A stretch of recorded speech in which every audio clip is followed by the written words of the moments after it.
We're back. It's Jeff and Jeff here on Orange Bloods Live. This video brought to you by Groggy Dog. If you need to get some t-shirts printed or apparel, here we go. That is gorgeous. There it is. Old Simple, school, classic, sweet. It's the classic Orange Bloods logo. I love it. You can buy the Orange Blood shirts over on Groggy Dog. In fact, Jeff, make sure that I link out the link to the store, maybe with a picture of that shirt. We'll get that out there on socials later today. The bottom line is, though, if your company is looking to print up some apparel that needs to do some printing, the bottom line is their customer service at Groggy Dog, more than any other reason. The product is great, but you know who you're working with. When you have a conversation about an order and when it gets done and how it's going to get done and what your expectations need and should look like, Groggy Dog is going to walk you through every single step of the way with the best customer service on the planet. And we love the fact that they're a part of our show. Jeff representing kind of the people's voice, if you will, on Texas football. And we're going to do the exact same thing that we did last week, where we did 5 things that we were looking for going into the La Monroe game. We're back. It's back. 5 things that we're looking for in the Mississippi State game. First SEC game of the Texas SEC experience. So, Jeff, of all the things, I've got a list of some things. Okay. I'm curious. Number one thing that you're looking for in Mississippi State is what? How the snaps are distributed running back wise. That injury report that came out yesterday was a little bit concerning, not so much for Mississippi State, but certainly as we move forward and navigate the remainder of the SEC schedule. I want to see Gibson at full health. I want to see Blue continuing to be explosive, continuing to find a variety of ways to get the ball in his hands, and I want to see some Ryan Niblett in space. So that's at the top of my list of what I want to see. It's now, just so that everybody knows, when he says that the injury report yesterday at the running back position, I mean, it was scary. I thought I saw your name on there, Catch. I was like, what the hell? What's going on? There are, let me count them up. There's 1, 2, 3, 4, 5, 6. There's 9 guys listed on the injury report. 5 of them are running backs. Yeah. CJ Baxter out. Christian Clark out. And we knew that. Velton Gardner out. Didn't really know that. Colin Page. Yes. He's doubtful.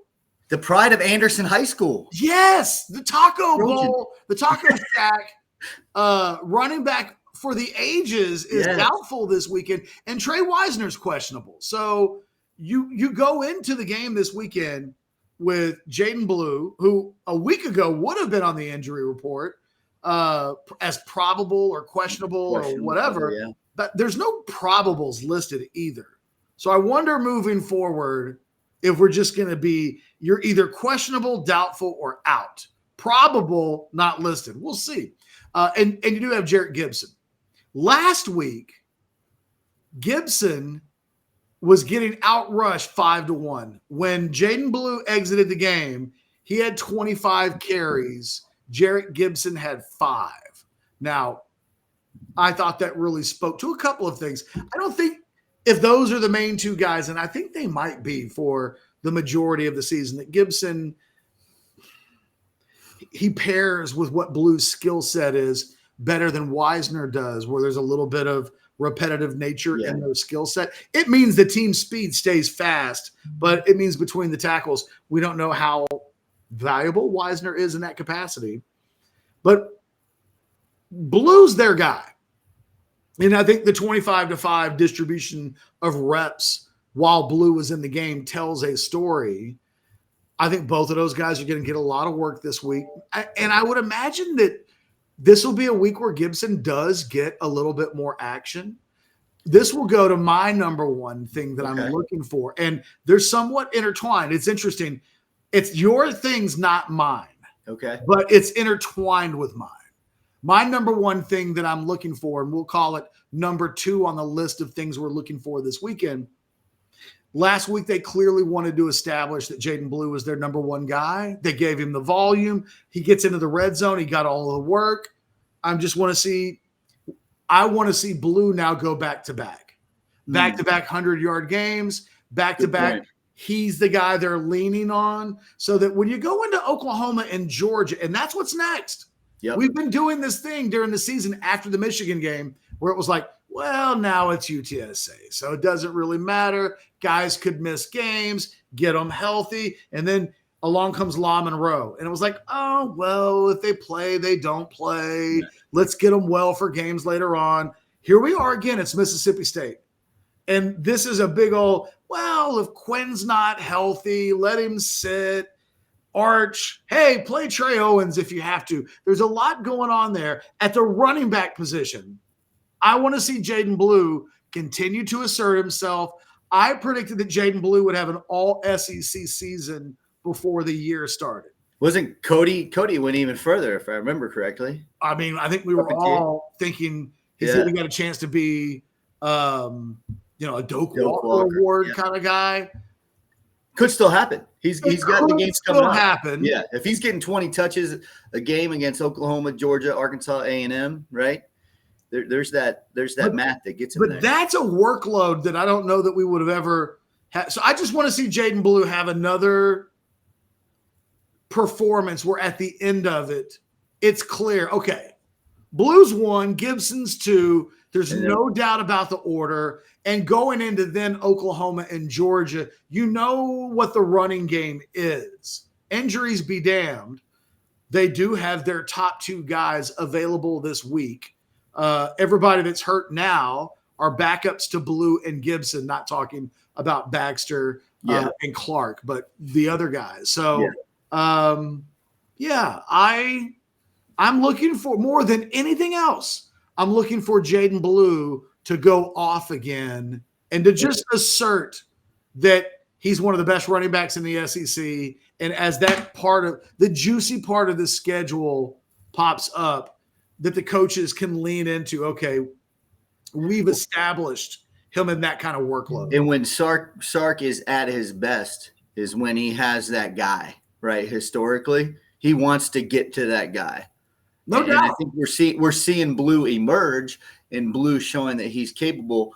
But again, he's got to reinforce that this week against Mississippi State, in order to make sure that he's an integral part of the game plan against Oklahoma and Georgia. Even when he had Bijan and Roschon at the same time, it was never a co-share. It was always, well, Bijan's my best guy. Yeah.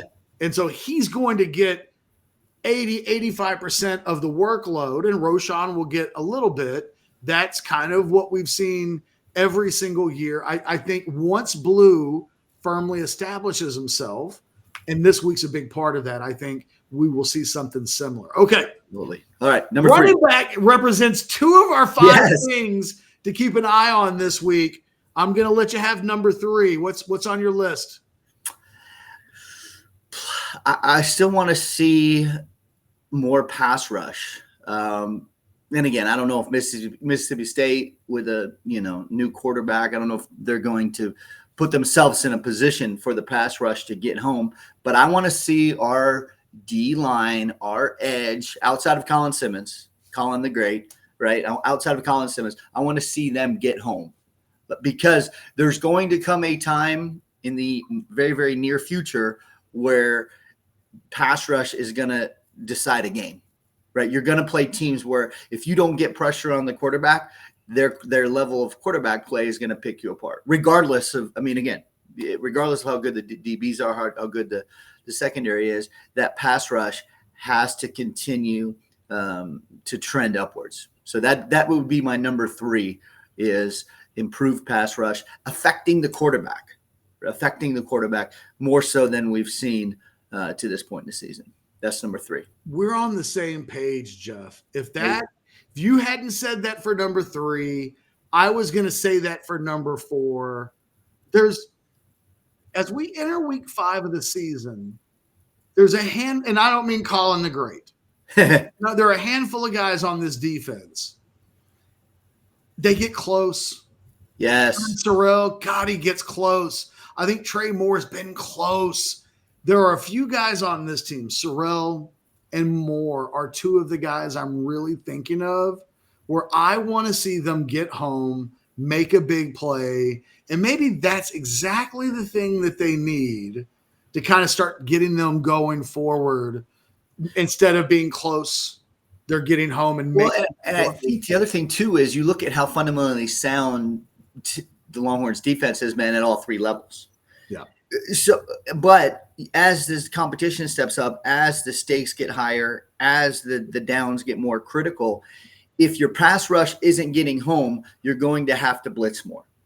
You're going to have to send guys, right? Either linebackers or DBs or whatever. PK is going to have to change it up. And my thing is, we don't. If we can avoid that and still get a pass rush, then that's where our defense is continuing to show big time progress. So that would definitely be number 3. I think number 4 for me. Again, we're really on the same page this week. It's if I can't go flat out pass rush and just edge players making plays, it's big plays on special teams and defense. I think that going into Oklahoma and Georgia, this Texas team is elite on offense. Yes. What will really make it elite on defense is if every week it's providing scoring plays, big plays, game-changing plays. On offense, an explosive play is a 12-yard rush or a 16-yard pass. Those are what are considered explosive plays. Yeah. I want to see those on both defense and offense. This is an outmatched Mississippi State team. This should be a game where a fumble return or an interception return for a touchdown, against a guy making his first start on the road against the number 1 team in the country, missing now his number 1 running back. Yes, it feels like, man, if you can't create game-changing plays in a game like this, when are you going to see them? So I want to see. Let me follow that up. Let me follow it up on special teams. Like the sense I get is that Bolden, he lives on the very, very edge, the thinnest of margins from big play to cover your eyes, dive under the pillow, yell at the TV, screaming mistake. But you have to be there you have to play that way in order to make that big play. Well, he wants so bad. Yeah, I want to see Bolden. It feels like he's living on the edge. Yeah, like there's times when he goes up, I'll sit there and pause the game and look at Austin T, 7th grader, and say, you're in that situation, you run the hell away from that ball. But Silas Bolden knows he's this close to picking it up on 2 hops. Playing for an NFL spot somewhere. He wants to get noticed. And he needs to, he's thinking to himself, when I'm on the field, I've got to make plays. And because I need my film to be my film. He got robbed. That's one of our dudes. I'll go back to when y'all had him on Orange Bloods Live initially. That's always been one of the guys. He made a play. He first of all, Jeff Lebby knew.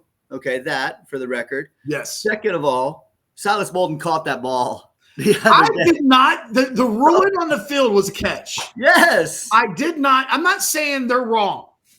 I'm saying I did not see a replay to overturn it.